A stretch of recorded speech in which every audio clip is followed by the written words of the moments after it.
City icon gets another chance. Lacing them up, Iowa women's basketball prepares for a postseason push. April showers bring May flowers, but what about March? I'll have more on weather in a bit. All that and more Coming up right now on DITV News.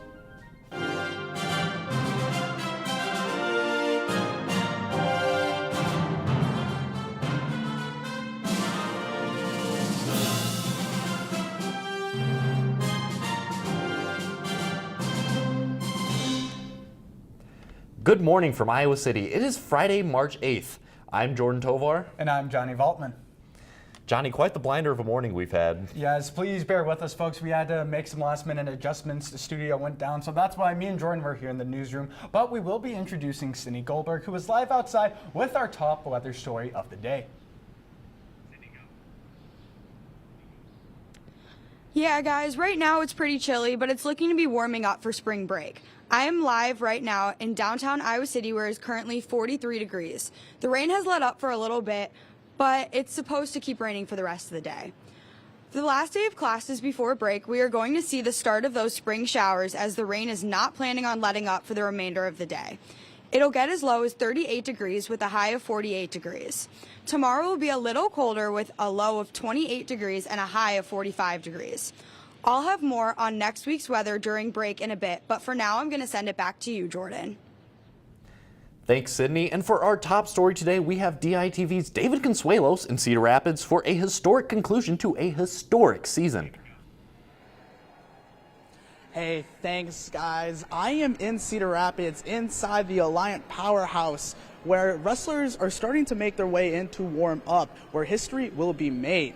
The Iowa women's wrestling team will look to finish off their incredible inaugural season and compete for more national titles. The tournament is going to begin at 11 a.m. today and continue through tomorrow evening.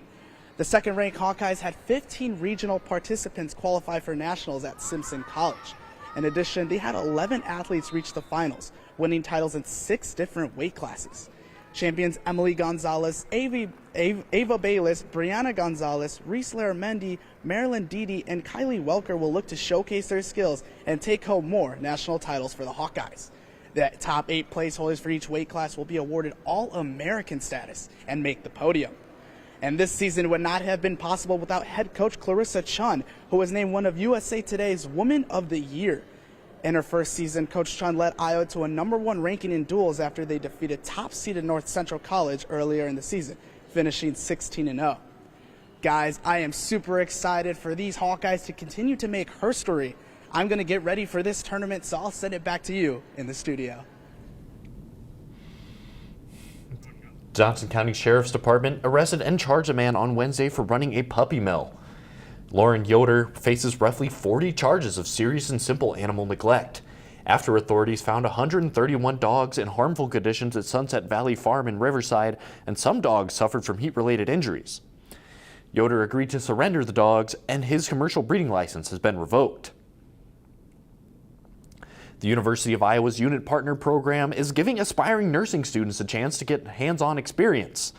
To enroll in the program, applicants must undergo a 4-hour orientation to learn about the hospital, the role of a unit partner, and students will assist by doing various tasks, including restocking gloves and providing company to patients. The program currently has around 50 to 70 students, however, the size varies by year.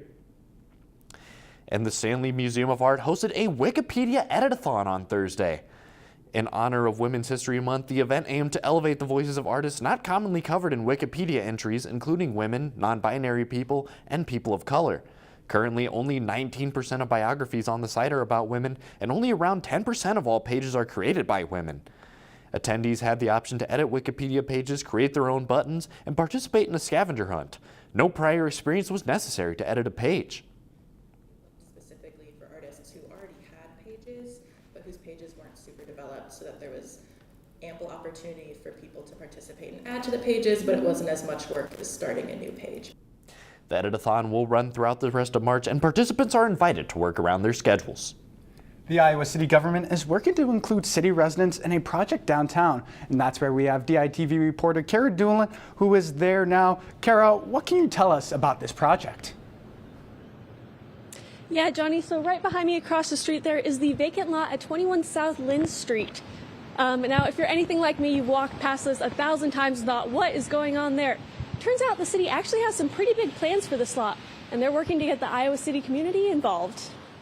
The space at 21 South Lynn Street has been empty since 2021, and the city purchased the vacant lot in 2023 after another company's plans for it fell through. We knew that this is a really prominent location in the downtown, and it was a big opportunity for the development to be one that's really in line with our downtown goals and our community goals. For this project, the city plans to pursue a mixed-use development, which combines various uses like housing, commercial, or retail space. Another downtown example of this is the Chauncey. The first step, though, is getting feedback from Iowa City residents to find out what they'd like to see downtown. I've thought about this lot for a while, and I was wondering, it would be so cool if they would put another supermarket there. I feel like what we really need downtown is a third space, a place that isn't a bar, but it's a place for people to hang out. Iowa City residents can submit their feedback to the city by mail or email through May, and other opportunities for input will be announced soon. Now, the city won't start reviewing developers' proposals until the end of the year, and the earliest construction will start is 2025, so any construction equipment you see there now is just being stored there for other projects. Now I'll send it back to you guys in the studio. The Johnson County Health Department conducted its routine inspections of restaurants within the county this week. 59 of the 80 establishments inspected had health code violations. The number of violations committed by the restaurants ranged from 1 to 12. Overall, 210 violations were found. Some of these violations were minor offenses such as labeling of products, while some offenses including having raw chicken and pork next to each other. The Johnson County hopes for a better performance by restaurants for next month's inspection. Last night, the President of the United States addressed the nation. President Joe Biden held his annual State of the Union last night, where he addressed numerous topics. He welcomed the Prime Minister of Sweden, Ulf Kristersson, after Sweden officially joined NATO earlier Thursday. Early in his address, he voiced that the U.S. will support Ukraine until the end of their war against Russia. My message to President Putin, who I've known for a long time, is simple. We will not walk away. The president also put an emphasis on restoring reproductive rights for women and restoring a controversial Supreme Court ruling. If you, the American people, send me a Congress that supports the right to choose, I promise you, I'll restore Roe v. Wade as the law of the land again. Okay. The president also touched on the border crisis, highlighted record low unemployment rates, and reducing the price of medications. The president did receive backlash, though, from GOP members, with some of them leaving throughout the speech, some even heckling him. Biden did mention the former president by my predecessor 13 times throughout his address as he prepares for a re-election campaign. Iowa City recently lost an iconic restaurant, but a new business opportunity is keeping its legacy alive. DITV's Colin Carithers shares how the Iowa River Power restaurant will continue through a local hotel. The Iowa River Power restaurant was a popular place to dine in Coralville for decades, up until its closure back in November, leaving them without a home and future plans. I have a staff of people who've been with us for 10, 15, 20 years. And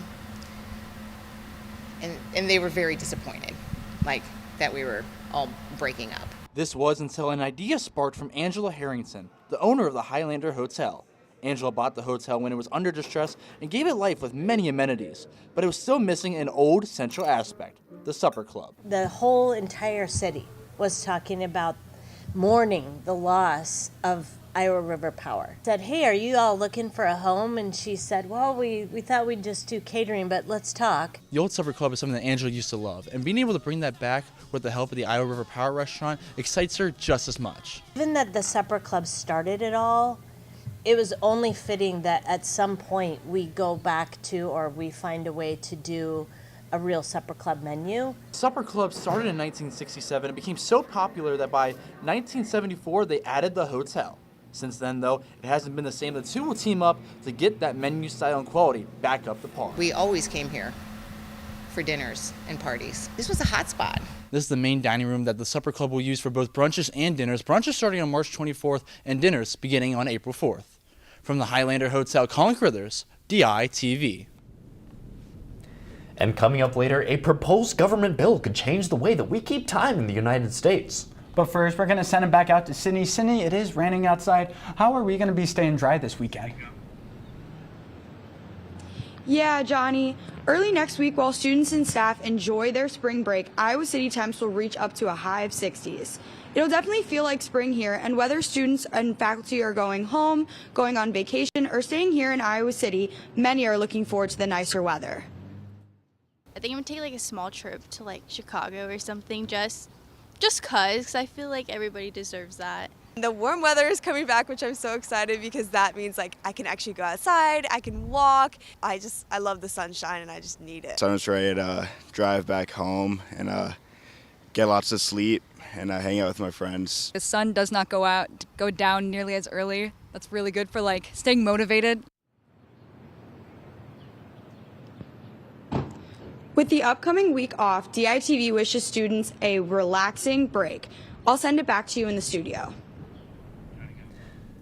Thanks, Sydney. Now, Johnny, it's my understanding there's a lot going on with Hawkeye sports this weekend. Yes, Jordan, we are finally hitting postseason for some of these teams, and it all starts after a long season of success. There's still more ahead for the Iowa women's basketball team starting tonight in the Big Ten tournament. After a double bye, they will take on the 7th-ranked Penn State Nittany Lions in the quarterfinals up in Minneapolis. The two competed earlier this year at Carver Hawkeye Arena, where the Hawks exploded on offense, putting up 111 points in a win. But Penn State also has been extremely strong offensively this season. Nittany Lions grad transfer Ashley Owusu has averaged 17.7 points per game and is definitely someone to look out for. The game will start at 5:30 on Big Ten Network. And the Iowa men's basketball team will close out their regular season in front of a gold-out, sold-out Carver Hawkeye Arena.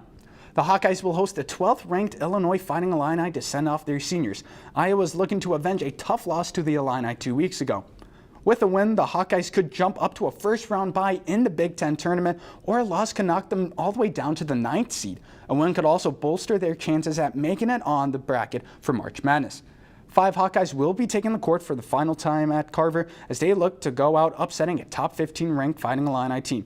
Tip-off is slated for 6 p.m. And both the Iowa baseball team and softball team will hit the road this weekend for some non-conference action. The baseball team will head down to Alabama for a 3-game series against Jacksonville State. Michael Seegers is looking to keep his stride after going 3 for 4 with two runs, 3 RBIs, and a home run in a Hawks win Tuesday. Softball will be heading out west to California for 5 games this weekend. They'll open Friday against CSU Bakersfield and then take on San Jose State. Saturday, they'll square off against Santa Clara in a doubleheader. Iowa will then close off the weekend going up against LMU. Iowa softball is still looking to find their footing as 5 of their last 9 games have been canceled due to weather, and they are 3-3 in their last 6 games. And 7 different Hawkeyes qualified for the NCAA track and field meet this weekend in Boston. 3-time All-American Austin West will be making his 4th consecutive appearance at the big meet and is ranked 8th in the heptathlon. Grant Conway will also be making his 3rd appearance. Kalen Walker will be making his 2nd. The meet has already begun, and you can catch up on the action on ESPN. And so, Jordan, we've been talking about this for weeks. These Hawkeye teams finally slowly getting around. Now it's postseason time, and this is where they can really shine. Yeah, and hopefully they see all their hard work over the season pay off, Johnny. This weekend marks daylight saving time across the United States. Clocks will be pushed forward this weekend an hour, and while you will lose an hour of sleep, an extra hour of sunlight will be gained in the evening. Recent legislation has been going on across the U.S. for states to permanently switch to daylight savings time. And if the bill is passed, over a dozen states will switch permanently. Thank you for joining us online or on YouTube on DailyIowan.com. And we are here live from Iowa City every Monday, Wednesday, and Friday at 8:30 a.m. and online anytime at DailyIowan.com. For Sydney Goldberg, Johnny Vaultman, I'm Jordan Tovar. Have a wonderful Friday and a wonderful spring break.